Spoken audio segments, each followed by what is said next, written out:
Good morning, 8th class. How are you? How are you, 8th class? Today's I'm not feel well, 8th class. How's your life, 8th class? I hope you're getting along with your also. बच्चों, आपके chapter number first था सुभाषितानी संस्कृत का, वो complete हो चुका था। कल मैंने क्वेश्चन आंसर्स दिए थे करने के।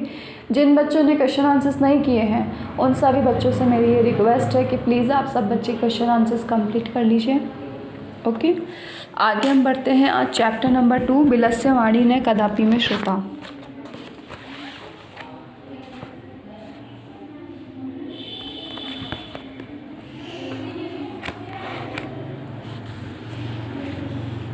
बिलस्य वाणी ने कदापि में श्रुता।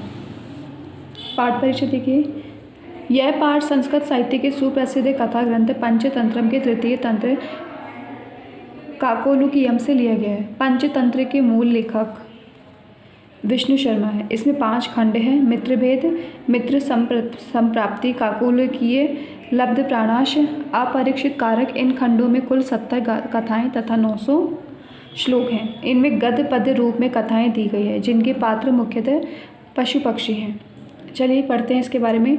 कश्मीश्च वन्य खरनखर नाम सिंह प्रतिवस्ति स्म स कदाचित् इतस्ततः परिभ्रमन् क्षुधार्थ न किंचित् कदापि आहारम प्राप्तवान् ततः सूर्यास्त समये एकां महति गुहा दृष्ट्वा स अचिन्तयत् नूनम् एतस्य गुहाया रात्रौ कोऽपि जीव आगच्छति अतः अत्र निगूढ़ो भूत्वा तिष्ठामि।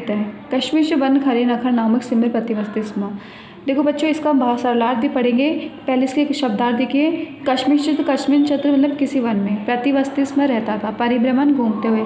शुद्धार्थ, शुद्धा प्लस आर्थ। भूख से व्याकुल। नूनम निश्चय ही। निगूढ़ो भूत्वा छिपकर। अभी कह रहे कश्मीर वने खर नखर नाम सिंह प्रतिवस्ति स्म। ठीक है, किसी वन में एक खर नकर नाम का सिंह मतलब शेर रहता था। स कदाचित इस परिभ्रमण शुद्धार्थ ने किंचपि आहारम प्राप्तवान। वह इधर का कभी इधर घूमता कभी उधर घूमता और भूख से व्याकुल। देखो इसने लिखा है ना आपको, आहारम प्राप्तवान। भूख से व्याकुल था क्योंकि उसे कहीं भी खाना नहीं मिल पा रहा था। ततः सूर्यास्त समय एकां महति गुहा दृष्ट्वा स अचिन्त्यत। ततः सूर्यास्त समय एकां महति गुहा दृष्ट्वा स अचिन्त्यत। तभी अचानक से क्या हुआ, वो एक घूमते घूमते सूर्यास्त मतलब शाम होते होते एक गुफा के अंदर घुस गया।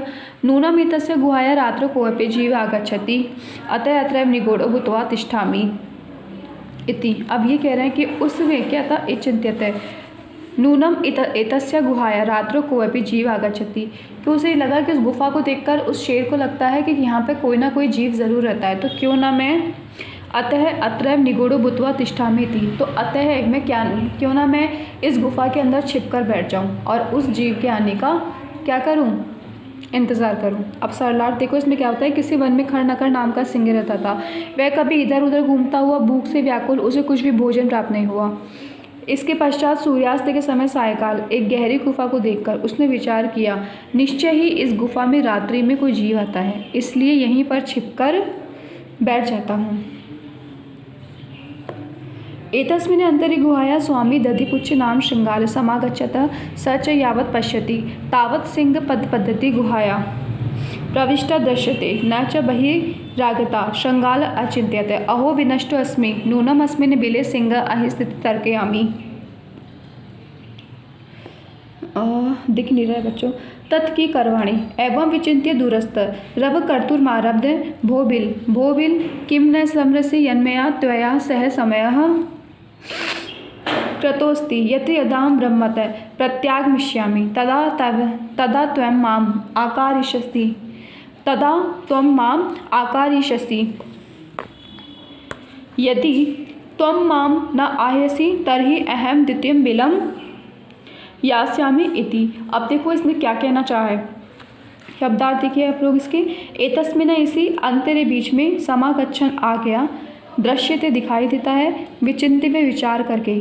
सिंह पद पद्धति शेर के पैरों के चिन्ह, रव शब्द आवाज, यावत तावत जब तक तब तक, यदि तही अगर तो। इसी बीच गुफा का स्वामी दधिपुच्छ नाम का श्रृंगाल वहाँ पर आ गया और वहाँ जहाँ देखता वहाँ तक सिंह के पैरों में सिंह के पैर गुफा में जाते हुए दिखाई दे रहे थे, आते हुए दिखाई नहीं दे रहे थे। श्रृंगार ने विचार किया कि इससे तो मैं मारा जाऊँगा, निश्चय किया कि इससे तो मैं मारा जाऊँगा, निश्चय ही इस बिल में सिंह है।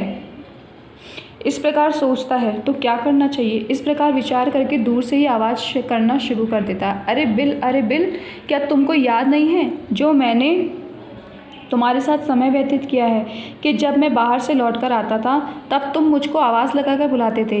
यदि तुम मुझको नहीं बुलाओगे तो मैं दूसरे बिल में चला जाऊंगा। इस प्रकार श्रृंगार ने कहा। अब बच्चों आप लोग मेरी बात सुनेंगे थोड़ी सी देर।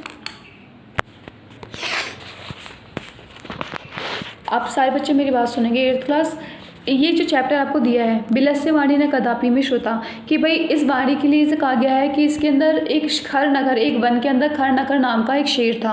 वो बहुत ज़्यादा भूख से व्याकुल था। भूख से व्याकुल उसने क्या किया, वो इधर का उधर और उधर का इधर घूमता ही जा रहा था, घूम रहा था उसे, पर कहीं भी भोजन नहीं मिला। तो वो एक गुफा के अंदर चला गया और उस गुफा के अंदर बहुत सी क्या था बच्चों, गहरी गुफा के अंदर चला गया। उस गुफा के अंदर उसने देखा कि इस गुफा में रात्रि में कोई ना कोई जीव आता है। मतलब उस गुफा की हालत को देख के उसे लगा, ठीक है, कि भाई कोई ना कोई जीव है जो इस गुफा के अंदर रहता है। अभी वो यहाँ पे मौजूद नहीं है, तो इसका मतलब ये है कि वो रात्रि के अंदर यहाँ पर ज़रूर आवश्यक रूप से आएगा ही आएगा। इसलिए उसने क्या किया, वो उस गुफा के अंदर छुप कर बैठ गया। लेकिन अचानक से क्या हुआ, फिर इस बीच गुफा का स्वामी दधिपुच्छ नाम का उसमें एक श्रृंगार रहता था। उस गुफा में दधिपुच्छ नाम का एक श्रृंगार रहा करता था। वो अचानक से वहाँ आया तो उसने आते ही गुफा के अंदर क्या देखा कि शेर के पंजों के निशान गुफा के अंदर जाते हुए तो हैं लेकिन गुफा से बाहर आते हुए नहीं है। तो इसका मतलब ये है कि आज मेरी गुफा के अंदर शेर बैठा है, ठीक है। अब वो ये सोचने लग जाता है कि भाई सिंह अगर इस प्रकार बैठा हो तो क्या करेगा, वो तो मुझे मार देगा तो उसने बोला कि क्या करना चाहिए, अपनी जान बचाने के लिए कुछ ना कुछ तो मुझे करना चाहिए ना। तो उसने क्या किया, उसने विचार किया कि दूर से आवाज़ करना शुरू कर दिया। बोला अरे बिल, अपनी गुफा को नाटक करता है वो एक तरह से शेर से बचने के लिए कि अरे बिल, तुमको क्या, तुम्हें याद नहीं है जो मैंने तुम्हारे साथ समय व्यतीत किया है कि जब मैं बाहर से लौट कर आता था तब तुम मुझको आवाज़ लगाकर बुलाते थे। यदि तुम मुझको नहीं बुलाओगे तो मैं दूसरे बिल में चला जाऊंगा। इस प्रकार श्रृंगार ने कहा। श्रृंगार क्या कह रहा है कि वो उसे बोल रहा है कि भाई तुम तो मुझे आवाज़ लगाकर बुलाते थे, अपनी गुफा को बोल रहा है शेर से बचने के लिए, ठीक है, शेर से बचने के लिए कि भाई तुम अगर मुझे आवाज़ लगाकर नहीं बुलाओगे तो मैं अंदर कैसे आऊँगा, और अगर तुमने आज मुझे आवाज़ नहीं लगाई, ये सिर्फ श्रृंगार की चालाकी है बच्चों, ठीक है, कि अगर तुमने मुझे आवाज़ नहीं लगाई तो मैं किसी और दूसरी गुफा के अंदर चला जाऊँगा, ठीक है। आगे हम लोग पढ़ेंगे बच्चों कल, कहाँ से, यहाँ से। समझ आ गया सबको? कल पढ़ेंगे यहाँ से बाकी आज जितना पढ़ा है बच्चों वो पढ़ सारे बच्चों से रिक्वेस्ट है कि सारे बच्चे उसे पढ़ो, ना कि सिर्फ पढ़ेंगे। सारे बच्चे 8th क्लास आप लोगों को सप्रसंग व्याख्या भी करके लानी। व्याख्या मैंने आप सबको बताई है ना हिंदी के अंदर जैसे, उसी तरह से आप लोगों को इसकी व्याख्या कॉपी के अंदर करके लानी है।